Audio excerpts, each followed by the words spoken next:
মালয়েশিয়াতে তার অনেক কলকারখানা তারেক রহমান করেছে। তো আপনি 15 বছর 16 বছর তারেক রহমানের কারখানার নাম কি, তার শিল্প প্রতিষ্ঠানের নাম কি শেখ হাসিনা আপনি তো বলতে পারেননি, আপনি তো জানাতে পারেননি। বিএনপি ক্ষমতায়, বিএনপি রাষ্ট্র ক্ষমতা পরিচালনা করছে, দেশনেত্রী বেগম জিয়া প্রধানমন্ত্রী, অথচ আপনি সোচ্চার কণ্ঠে বাংলার এক প্রান্ত থেকে আরেক প্রান্তে তারেক রহমানের বিরুদ্ধে কুৎসা রটিয়েছেন, অপপ্রচার করেছেন, অপকীর্তি ছড়িয়েছেন, অথচ বিএনপি আপনার বিরুদ্ধে কোনো ধরনের ব্যবস্থা নেয়নি, মেনে নিয়েছে বিএনপি। এটাই হলো বিএনপি। আর হাসিনার বিরুদ্ধে দূরে থাক, তার বাপের বিরুদ্ধে আর তার বেটার বিরুদ্ধে কেউ কিছু বললে তার নিস্তার নাই। হয় সে গুম হয়ে যেত, খুন হয়ে যেত নদীর ধারে, খালের ধারে, আর না হলে তাকে মাসের পর মাস থাকতে হতো কারাগারের মধ্যে। এই তো পার্থক্য আওয়ামী লীগ আর বিএনপি।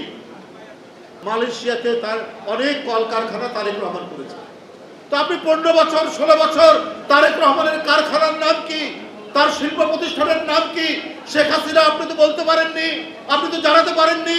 বিএনপি ক্ষমতায়, বিএনপি রাষ্ট্র ক্ষমতা পরিচালনা করছে, দেশনেত্রী বেগম জিয়া প্রধানমন্ত্রী, অথচ আপনি সোচ্চার কণ্ঠে বাংলার এক প্রান্ত থেকে আরেক প্রান্তে তারেক রহমানের বিরুদ্ধে কুৎসা রটিয়েছেন, অপপ্রচার করেছেন, অপকীর্তি ছড়িয়েছেন, অথচ বিএনপি আপনার বিরুদ্ধে কোনো ধরনের ব্যবস্থা নেয়নি, মেনে নিয়েছে বিএনপি। এটাই হলো বিএনপি। আর হাসিনার বিরুদ্ধে দূরে থাক, তার বাপের বিরুদ্ধে আর তার বেটার বিরুদ্ধে কেউ কিছু বললে তার নিস্তার নাই। হয় সে গুম হয়ে যেত, খুন হয়ে যেত নদীর ধারে, খালের ধারে, আর না হলে তাকে মাসের পর মাস থাকতে হতো কারাগারের মধ্যে। এই তো পার্থক্য আওয়ামী লীগ আর বিএনপি। বন্ধুরা আমার, আমি দেখছিলাম জাতীয় পার্টি মহাসচিব বলছেন কি শামীম পাটোয়ারি নাকি নাম, উনি বলছেন যে বিএনপির এখন জাতীয় পার্টির দায় দিতে হবে বিএনপিকে। ভাই, বিএনপি তো রাষ্ট্র ক্ষমতায় নেই, এখনো তো অবাধ সুষ্ঠু নির্বাচন হয়নি, আপনি কিসের দায়ের কথা বলছেন? সেখানে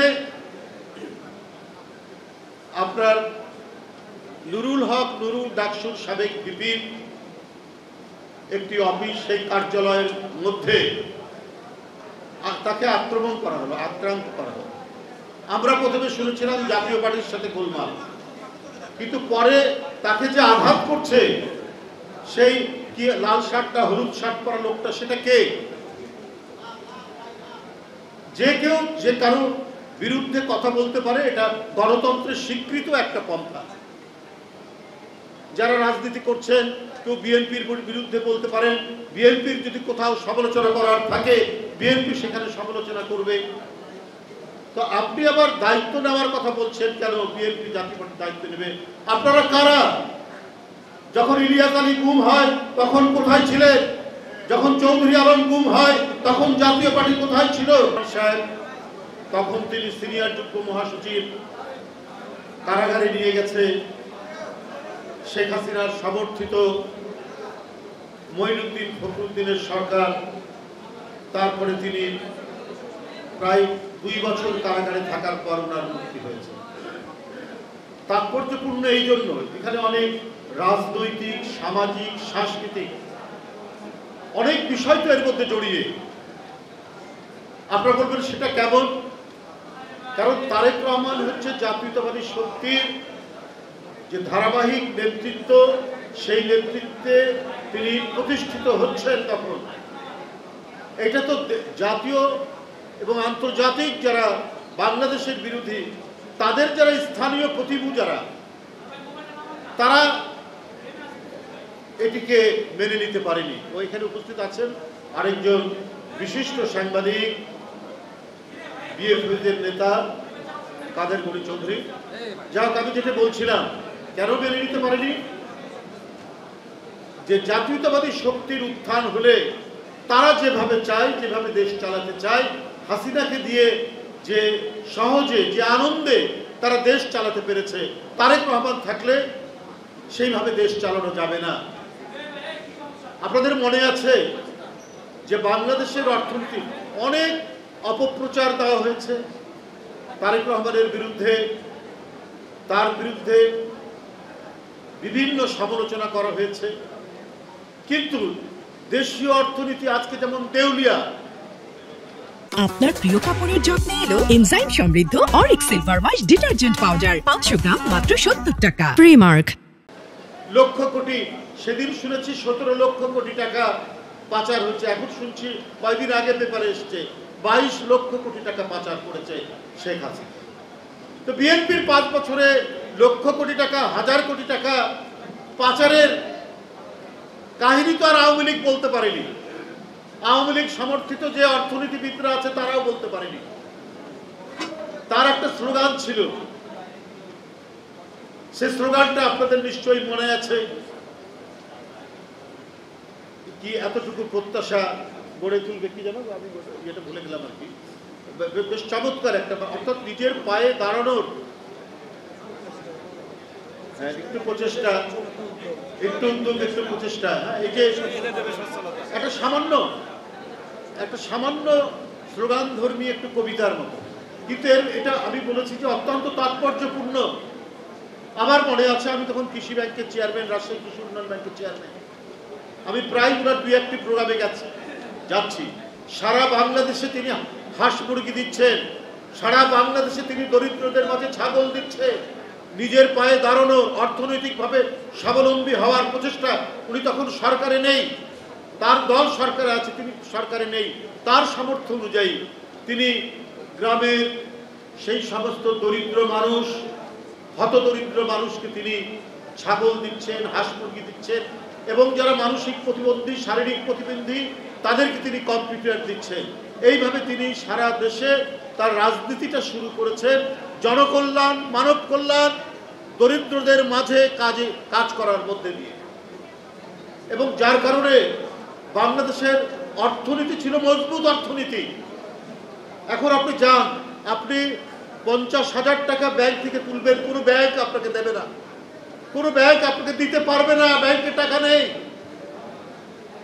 এত বয়ান তৈরি করা হয়েছে, এত চেতনার কথা বলা হয়েছে, কত গাল গল্প, কত কিছু চেতনার রান্না বান্না আমরা দেখলাম বাংলাদেশে। সেখানে কত বুদ্ধিজীবী, কত সাংবাদিক, কত ধরনের মানুষ সেই কোরাসে গলা মিলিয়েছে, তার কোনো ইয়াত্তা নেই। কিন্তু আজকে টাকা নেই, আজকে কোথাও কোনো পয়সা নেই। এমন ভাবে তারা লোপাট করেছে, লুট করেছে। সেই লুটের নিদর্শন এখন মাঝে মাঝে আমরা পাচ্ছি যে যার কাছে সমস্ত প্রাইভেট ব্যাংক দিয়ে দেওয়া হয়েছে, তুলে দেওয়া হয়েছিল। একবারই দেশটা ছিল শেখ হাসিনার বাপের সম্পত্তি, যখন যা মনে করেছে তাই করেছে। একটার পর একটা ব্যাংক দিয়ে দেওয়া হয়েছে শাহ আলমকে। সেই শাহ আলম এখন দিল্লিতে শেখ হাসিনার কাছে পৌঁছে দেওয়ার জন্য 2,500 কোটি টাকা দিচ্ছেন, যে সেইখান থেকে তিনি বাংলাদেশের মধ্যে কিছু করবেন, কিছু ঘটাবেন, এই কাজ তিনি করবেন, এবং প্রতিশ্রুতি দিয়েছেন আর 2,000 কোটি টাকা দেবেন। আরেকজন নেতা শেখ হাসিনার একেবারে ডান হাত মাহবুবুল হক হানিফ, তিনি বিদেশ থেকে, হয় ইন্ডিয়ায় আছে অথবা অন্য কোনো দেশ থেকে বাংলাদেশে তার এলাকায় একটা বেশ বড় ধরনের এলাকা নিয়ে বিশ্ববিদ্যালয় ওপেন করছেন, উদ্বোধন করেছেন কালকে। হাও, কিভাবে সম্ভব? এইটা হচ্ছে এই যে লুটের টাকার আমরা কিছু কিছু নিদর্শন পাচ্ছি। তারেক রহমান সাহেবের অনেক অপপ্রচার দিয়েছে, যেমন ধরুন মালয়েশিয়াতে তার অনেক কলকারখানা তারেক রহমান করেছে। তো আপনি 15 বছর 16 বছর তারেক রহমানের কারখানার নাম কি, তার শিল্প প্রতিষ্ঠানের নাম কি? শেখ হাসিনা আপনি তো বলতে পারেননি, আপনি তো জানাতে পারেননি। বিএনপি ক্ষমতায়, বিএনপি রাষ্ট্র ক্ষমতা পরিচালনা করছে, দেশনেত্রী বেগম জিয়া প্রধানমন্ত্রী, অথচ আপনি সোচ্চার কণ্ঠে বাংলার এক প্রান্ত থেকে আরেক প্রান্তে তারেক রহমানের বিরুদ্ধে কুৎসা রটিয়েছেন, অপপ্রচার করেছেন, অপকীর্তি ছড়িয়েছেন, অথচ বিএনপি আপনার বিরুদ্ধে কোনো ধরনের ব্যবস্থা নেয়নি, মেনে নিয়েছে বিএনপি। এই হলো বিএনপি। আর হাসিনার বিরুদ্ধে দূরে থাক, তার বাপের বিরুদ্ধে আর তার বেটার বিরুদ্ধে কেউ কিছু বললে তার নিস্তার নাই। হয় সে গুম হয়ে যেত, খুন হয়ে যেত নদীর ধারে, খালের ধারে, আর না হলে তাকে মাসের পর মাস থাকতে হতো কারাগারের মধ্যে। এই তো পার্থক্য আওয়ামী লীগ আর বিএনপি।